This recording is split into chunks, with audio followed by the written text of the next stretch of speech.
ना विश्राम नहीं, श्री राम बिना विश्राम नहीं, श्री कृष्ण बिना आनंद नहीं, श्री कृष्ण बिना आनंद नहीं, हरि भजन बिना सुख शांति नहीं, हरि भजन बिना सुख शांति नहीं। देव ऋषि नारद ने व्यास जी को अपने पूर्व जन्म की कथा सुनाया कि आज भले ही मैं देवर्षि बनकर के विचरण कर रहा हूँ, देवता मेरा सम्मान करते हैं, मानव हो दानव हो सब जगह मेरा सम्मान है, लेकिन किसी जमाने में मैं दासी का बेटा था, पूर्व जन्म में मैं दासी का पुत्र था।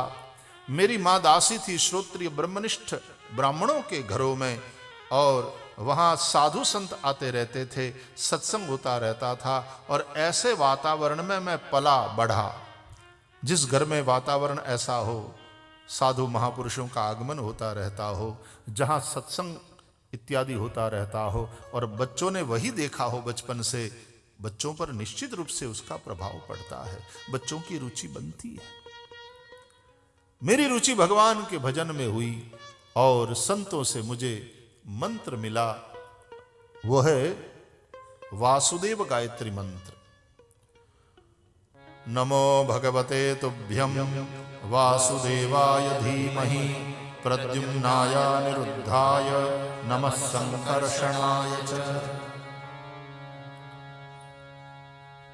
मां की जब मृत्यु हो गई तो उसके बाद मैं विचरण करता रहा, वासुदेव गायत्री मंत्र का जाप करता रहा, और एक बार जंगल में कहीं एकांत में जप करते समय भगवान ने मुझ पर कृपा करी और हृदय में मैंने भगवान का दर्शन किया,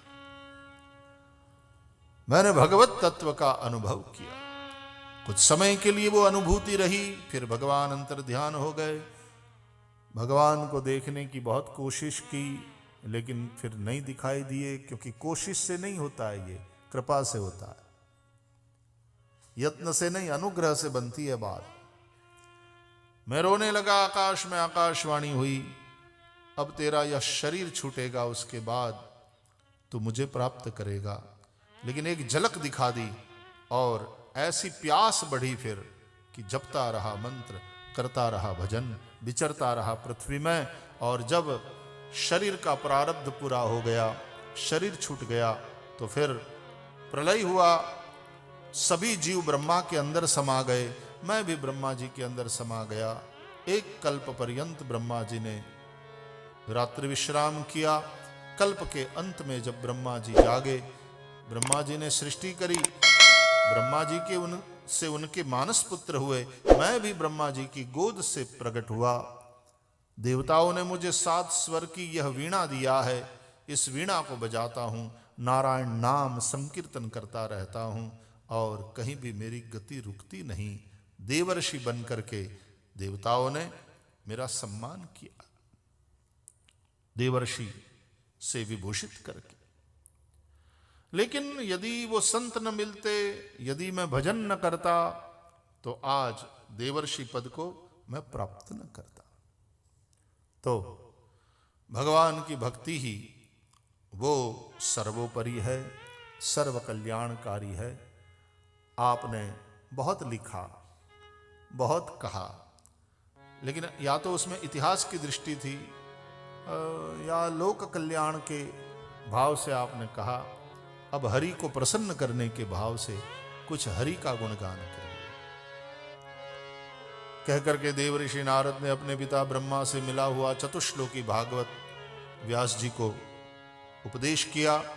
कहा कि आप व्यास हैं, इसका विस्तार करिए। व्यास का अर्थ है जो विस्तार करे। नारद जी गए। उसके पश्चात व्यास भगवान ने ब्रह्म नद्याम सरस्वत्याम आश्रमः पश्चिमे तटे, ब्रह्म नदी सरस्वती के पश्चिम तट पर स्थित अपने शम्याप्रास नाम के आश्रम में आसन लगाया, आचमन प्राणायाम किया, ध्यान लगाया और पर ब्रह्म में लीन हुए, समाधिस्थ हुए। और समाधि के उस आनंद को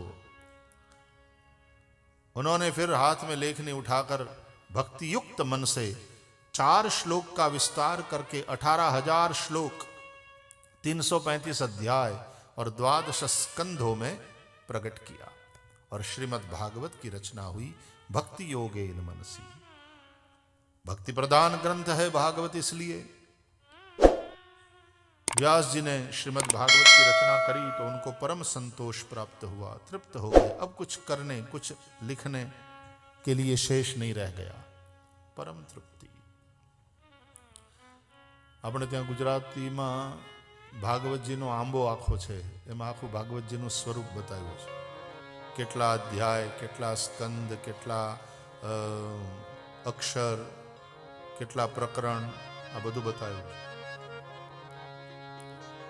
ધોળપદમાં ભાગવતજીનો આંબો ગવાય છે। આમ તો હાવ ભૂલાઈ ગયો તો હવે પાછો ગવાતો થયો છે। ચાલો આપણે થોડી વાર ગાઈએ। आंबो अखंड भुवन थी उतर्यो,